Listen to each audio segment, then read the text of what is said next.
नमस्कार दर्शक बंधु आज हूँ जून मास 4 तारिख बुधवार। आज दिन जाकर किसी गुरुत्वपूर्ण खबर उपर आसतु नजर पकाइबा।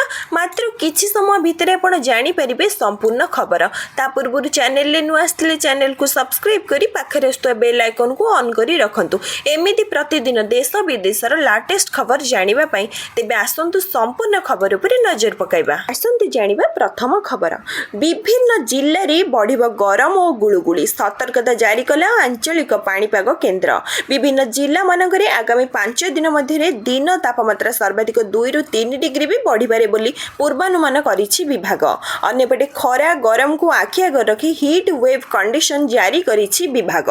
सेहिपरि गरम और गुळुगुळी स्थिति मध्य जारी रहिबा नै सूचना दिया जाइछि। विशेष करी उपकूल जिल्ला रे मानकरे एहा बेसी अनुभूत हेबो खरा गरम और गुळुगुळी।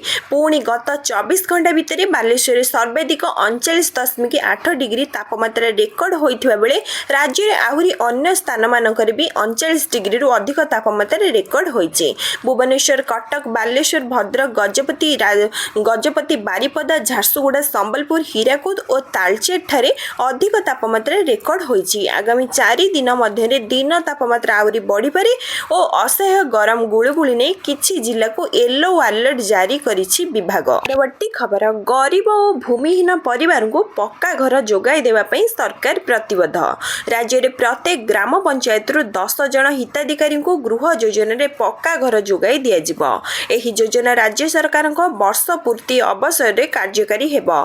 पंचायत राज दिवस एही बड़ घोषणा करिछि। पंचायत राज मंत्री रवि नारायण नायक कहिसेंति जे गरीब और भूमिहीन परिवार को पक्का घर जोगाई देवा पई सरकार प्रतिबद्ध। अंत्योदय गृह योजना और प्रधानमंत्री आवास योजना एक अंश भावे आमे निश्चित करिबु जे प्रत्येक योग्य व्यक्ति एही योजना को लाभ पाइबे। एथिपई आगामी 5 दिन मध्य समस्त गोष्ठी उन्नयन अधिकारी को हिताधिकारी को तालिका प्रस्तुत करने को निर्देश दिया जाइछि। मुख्यमंत्री मोहन चरण माझी आसंता 30 तारिख भवानीपाटना ठारे हिताधिकारी को घर बांटिबे। एथिपई राज्य सरकार बजेट रे 7,550 कोटी टंकार व्यवहार करिसेंती। एही पदक्षेप गरीब और आर्थिक अनग्रसर परिवार जाति जीवन धारण रे उन्नति आनिबे बोली आशा करा जाउछि। सूचना योग्य राज्य रे प्राय 22 लाख हिताधिकारी को पक्का घर जोगाई देवा पई सरकार लक्ष्य रखिसेंती। जे माने प्रधानमंत्री आवास योजना रे पंजीकरण रु वंचित होइछंती सेमाने को अंत्योदय गृह योजना अंतर्गत करा जिवो।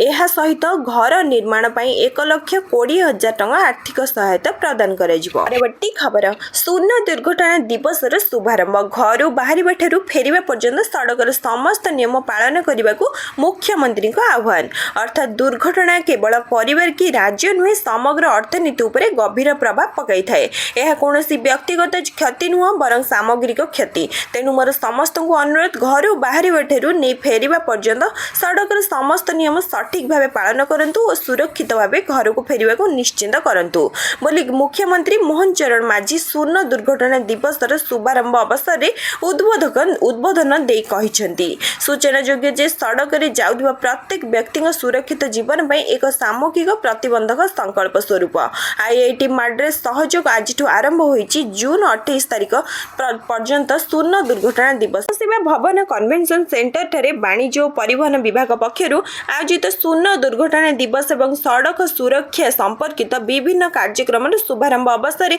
मुख्य अतिथि भाव जोगदे मुख्यमंत्री कहिथिले जे आज सारा भारत रे दुर्घटना जनित मृत्यु बहुत बड़ समस्या भावे देखा देछि। आम देश में दुर्घटना वशत प्राय हराउथिबा व्यक्ति मध्यरु 75.2% कारण हेउछि द्रुत गति रे गाड़ी चालन। परवर्ती खबर। केंद्र सरकार अशोधित खाद्य तेल उपरे आमदनी शुल्क 10% ह्रास करने को घोषणा करिसेंती। सरकार को एही निष्पत्ति आगामी 2 सप्ताह रे तेलर खुचरा मूल्य रे मध्य 5 रु 6% ह्रास हेबार आशा रखा जाइछि। इमामी एग्रोगेटर डायरेक्टर एवं सीईओ ସୁଧାକର ରାଓ ଦେଶାଇ ପିଟିଆଇଙ୍କୁ କହିଛନ୍ତି ଯେ ଖାଦ୍ୟ ତେଲର ମୂଲ୍ୟରେ ହାରାହାରି 70% ପର୍ଯ୍ୟନ୍ତ ବଢ଼ିଯାଇଥିଲା।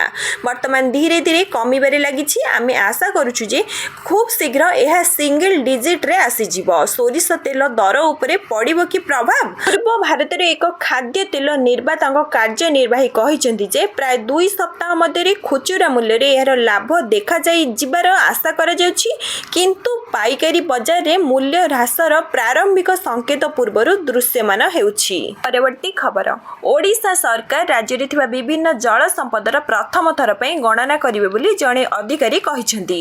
ଏହି ଗଣନା ଜଳଶକ୍ତି ମନ୍ତ୍ରଣାଳୟ, ଜଳ ସମ୍ପଦ ବିଭାଗ, ନଦୀ ବିକାଶ ଏବଂ ଗଙ୍ଗା ପୁନରୁଦ୍ଧାର ବିଭାଗର ନିର୍ଦ୍ଦେଶ ଅନୁଯାୟୀ କରାଯାଉଛି। ଏହି ଗଣନା କମ୍ପ୍ୟୁଟର ସହାୟତ ବ୍ୟକ୍ତିଗତ ସାକ୍ଷାତକାର CAPI ଏବଂ ଏକ ୱେବ୍ ଆଧାରିତ ଆପ୍ଲିକେସନ ମାଧ୍ୟମରେ କରାଯାଉଛି, ଯେଉଁଥିରେ 4ଟି ଗଣନା ଅନ୍ତର୍ଭୁକ୍ତ। ପ୍ରଥମ ଥର ପାଇଁ ପ୍ରମୁଖ ଓ ମଧ୍ୟମ ଜଳସେଚନ ଗଣନା, ଝରଣା ଗଣନା, ଜଳାଶୟର ଦ୍ୱିତୀୟ ଗଣନା ଏବଂ ସପ୍ତମ କ୍ଷୁଦ୍ର ଜଳସେଚନ ଗଣନା। ଏହା ରାଜ୍ୟ ପାଇଁ ଗ୍ରାମ ସ୍ତରରୁ ରାଜ୍ୟ ସ୍ତର ପର୍ଯ୍ୟନ୍ତ ସମସ୍ତ ଜଳ ସମ୍ପଦର ଏକ ବ୍ୟାପକ ତଥ୍ୟ ଭଣ୍ଡାର ସୃଷ୍ଟି କରିବାର ଏକ ଅନ୍ୟାନ୍ୟ ସୁଯୋଗ।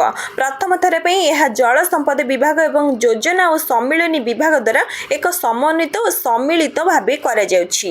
ଏହା ତଥ୍ୟରେ ଉପଭୋକ୍ତା ଓ ଉତ୍ପାଦକଙ୍କ ମଧ୍ୟରେ ଏକତ୍ର କାମ କରି ଉନ୍ନତ ତଥା ଗୁଣବତ୍ତା ସୁନିଶ୍ଚିତ କରିବା ଏକ ଅନ୍ୟାନ୍ୟ ଉଦାହରଣ ବିବୃତ୍ତିରେ କୁହାଯାଇଛି।